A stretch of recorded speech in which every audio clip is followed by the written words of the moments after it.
I want you to imagine this scenario. Imagine that you're on vacation. You've been working all year.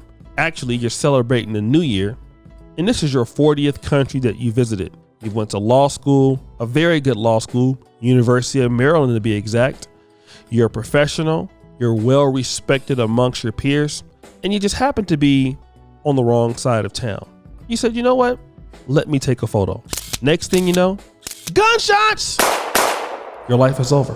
Then, as your life is over, people on the internet start writing false reports about you, putting you in the category of passport bros. Rewind, Dima! Now see, the reason why I'm doing this story today, because it's actually true. This is about Eric Garvin, who was an attorney. He was living in New York City.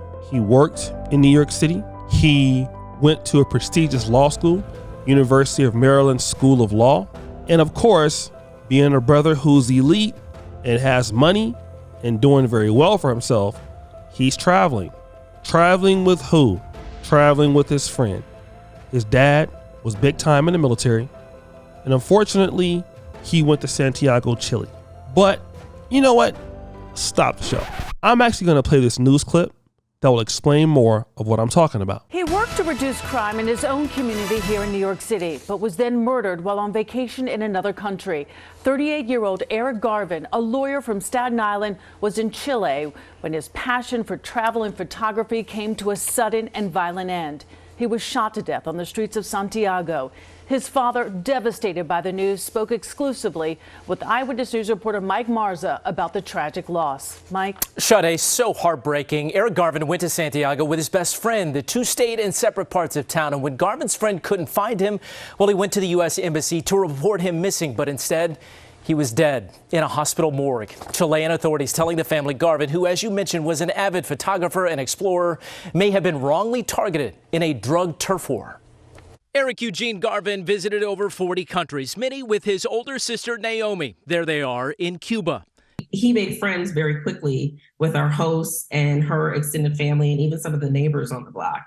But yeah, he never had a concern about going out of the country. But on vacation in Santiago, Chile, Saturday, January 14th, he was shot and killed, taking a picture. From a father's perspective, this is the darkest day in my life. In my wife's life. His father and sister flew to Chile to meet with investigators who are reviewing unreleased security video of the crime. What they told us was that my son was innocently walking down the street. He paused for a moment. He took a snapshot of a building in a drug-infested area. And immediately following that, 3 gentlemen came across the street, grabbed my son, stole his phone, and they shot him 3 times. And he died there on the scene.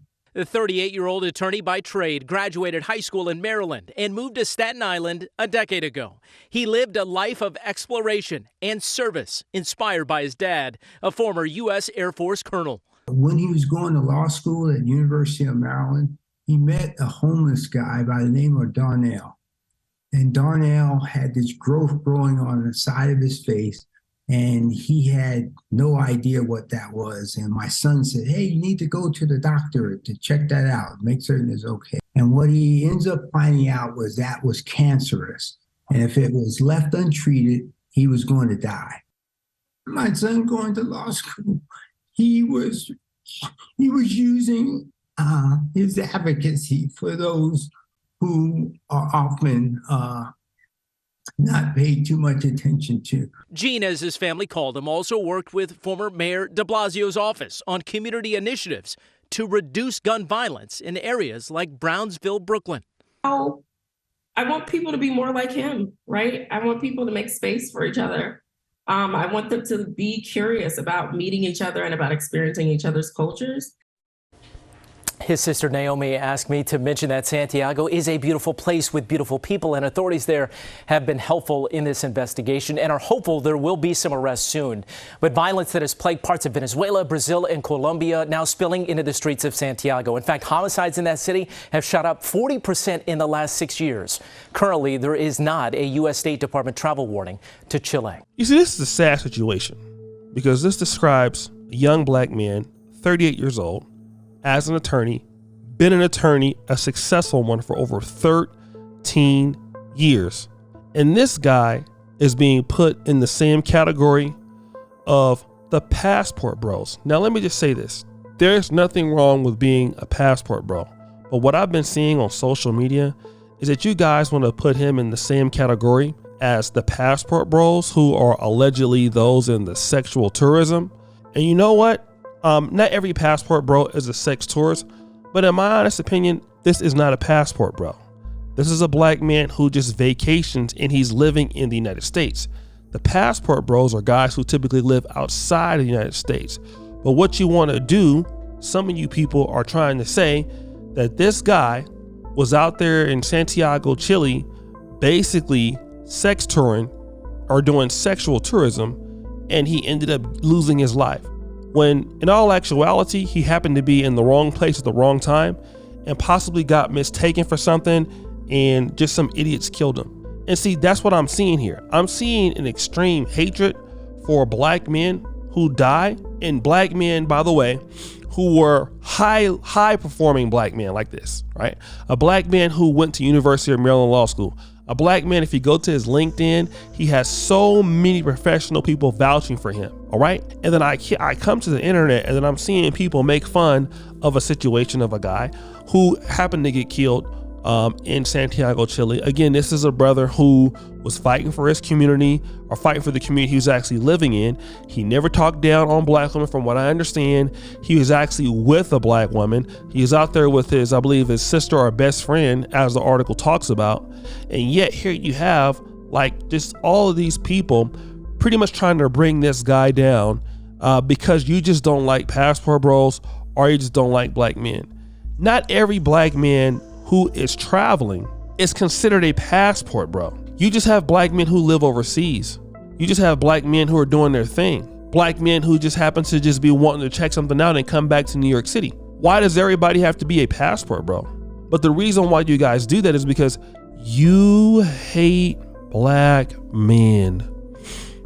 And some of you guys for saying this are black men yourselves.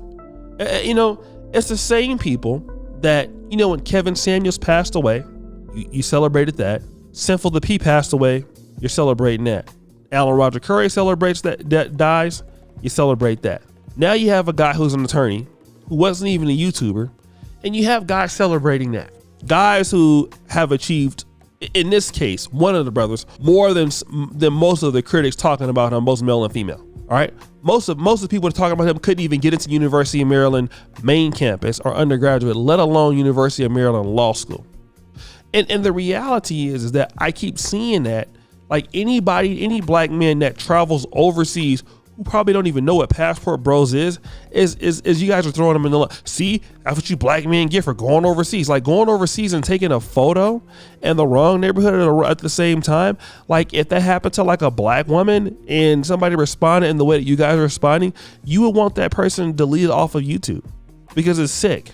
And some people show their immaturity every day on the platform when they upload a video or when they get in the comment section. This young man and his family does not deserve that. He was a talented black man. Unfortunately, he was killed. You know, you have this other brother out there. You have brothers out there who are just upset. His father raised him to be a functioning member of society, which is more than I can say about most of you guys who are haters. And that's what it is. I'm seeing so many people on all the platforms talk about this right now.